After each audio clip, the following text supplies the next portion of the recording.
Hello guys, welcome back to another video. Today I'll be showing you how to deal with subs and how to sub. First I want to talk about sub properties. So basically what happens when the player subs. If the character you're playing makes contact with the enemy, they will sub behind you.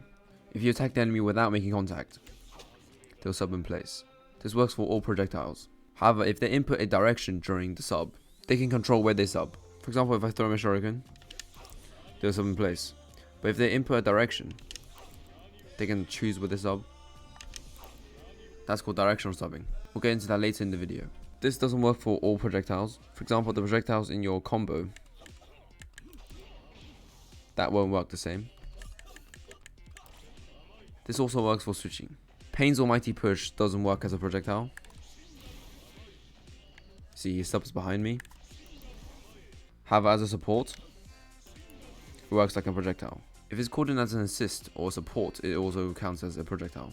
This means choco dashing works the same if you switch choco dash. So if you do any type of switch tag, it will be counted as a projectile.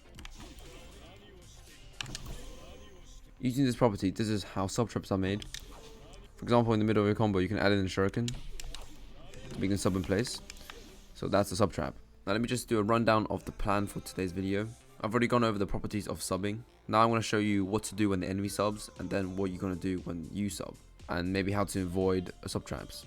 So first, what do you do when the enemy subs? There's quite a few things to do, but let's go over the simple ones first. So choco dashing, just basic cancel. You can do a jump choco dash.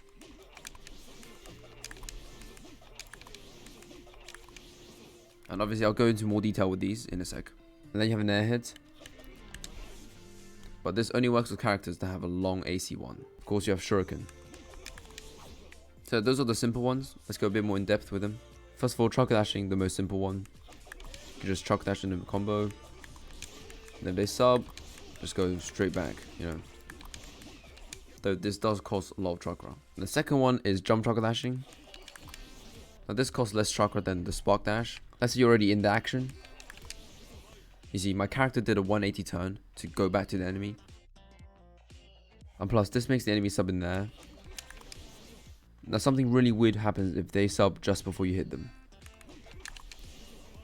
Like they get launched forward. And during that launch, they can actually do a air choco dash back into you. And it leaves you vulnerable. So if they sub in the exact right time, they can do that. Next we have air hit. Just that, but it does require quite a long AC1. Like Pain's here. Because if I'm doing it with Minato, like it's not going to reach. Same as other characters as well. So if your character has a long AC1 and you know it, like just do that because you'll reach them. Last in the simple section, if you're shuriken, it just pins them down and not letting them to move unless they choco dash or jump choco dash at you. Let's say they just want to jump back in and you shuriken them, they'll get pinned down. Or if they block, they also get pinned down. So it's quite a good tool, but as soon as they choco dash, it will just bounce off them. And if that happens, what you want to do is just adapt to their gameplay.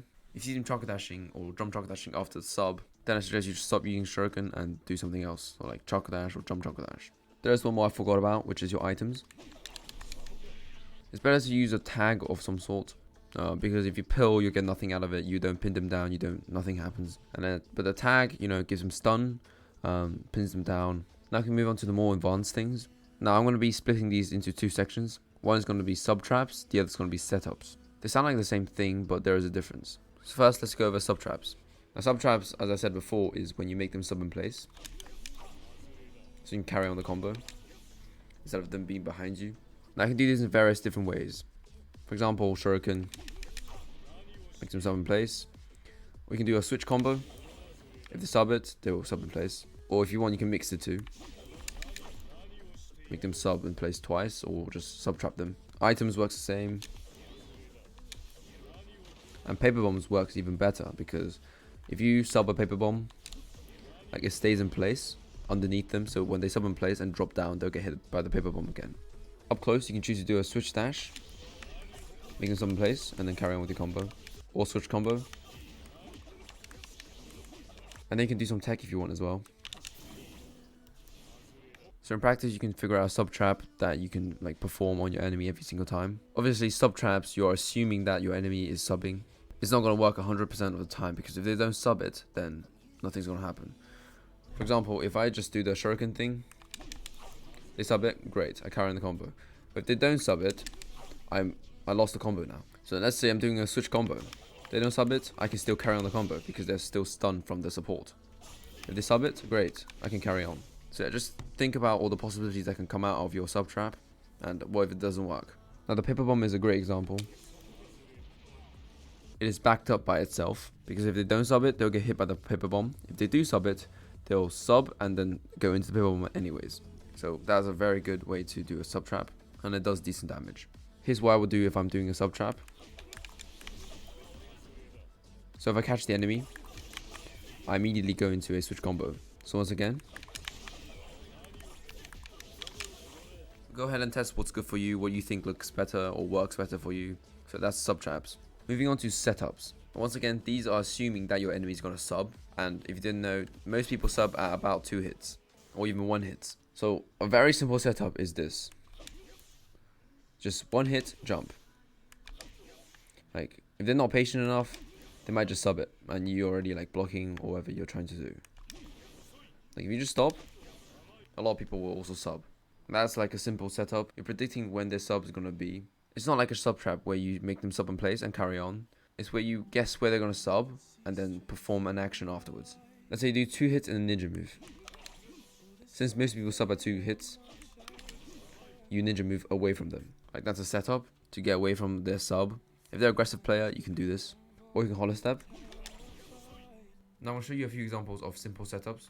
You might want to develop your own, and you may use these if you want. First one is a ninja move switch counter. Just allow you to cancel out the combo, but then restand immediately. Unlike jumping where you have to wait until you're on the ground.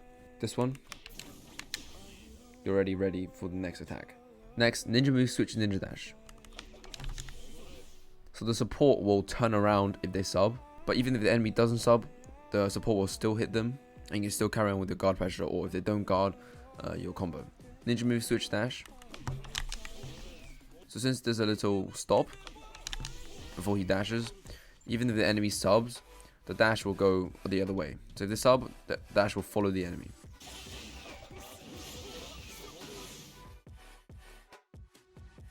This one's very good because it's almost completely foolproof. For example, if they sub and dash you, but you do the ninja move switch dash,